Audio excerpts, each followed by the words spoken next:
Hi all, my name is Kayla Troutman and I researched whether or not teachers should be evaluated on students' test performance for this project.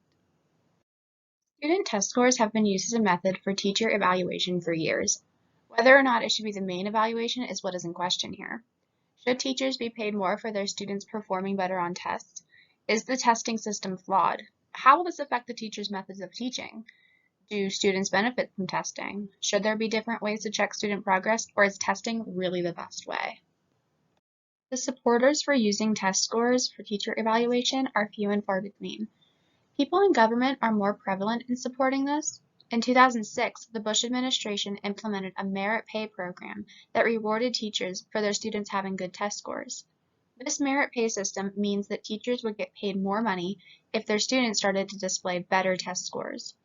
According to Time magazine, this program rewards $99 million a year in grants to districts that link teacher compensation to raising student test scores. Obama endorsed this system if it is developed by and with teachers. Hillary Clinton says that she supports a school-wide merit pay system, meaning teachers would be paid more if the whole student body started producing better test scores. It would not be on a teacher-to-teacher basis. Not using test scores for teacher evaluation is a more popular opinion. There are a lot of outside factors that go into how a student tests, which leads a lot of people to believe that using these test scores is unreliable. On the teacher evaluation worksheet from fairtest.com, there are many reasons why test scores are not dependable, including flawed testing systems, life circumstances, and disabilities within the classroom. For example, on the fact sheet from fairtest.com, test-based teacher evaluation methods too often measure the life circumstances of the students teachers have, not how well they teach. According to Sean Corcoran, supporters for using test scores typically say that with a larger sample size of test scores, scores would be a better reflection of how effective teachers are in the classroom. For example, if Ms. Smith's test scores were consistently low among different groups of students, her teaching methods may not be transferring the information to the children as well as they should. Opposers argue that test scores have too many variables to be used as a method of evaluation for teachers.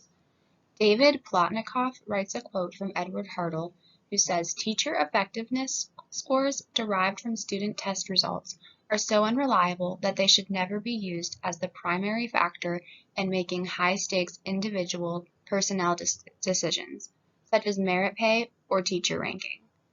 From this quote, it is obvious that Hartle is against using test scores as the only method when deciding who should teach and who should not. Valerie Strauss in 2011 writes, "With a focus on end-of-year testing, there inevitably will be a narrowing of the curriculum as teachers focus more on test preparation and skill and drill teaching." In my opinion, I do not think test scores should be the main method of teacher evaluation. Even if a child knows the material inside and out, they may get stressed under the pressure of testing, or they may have something going on at home, or they may just be having a bad day. There are too many outside factors to use testing as the main source of teacher evaluation. I personally do not think test scores should be the main factor, and I think observing the teacher's methods and observing the quality of the student's work as the year progresses is a better way to evaluate teachers. Here are the references I used throughout this project, and they are included throughout my presentation and in-text citation. I hope you enjoyed this presentation. Thank you all for listening.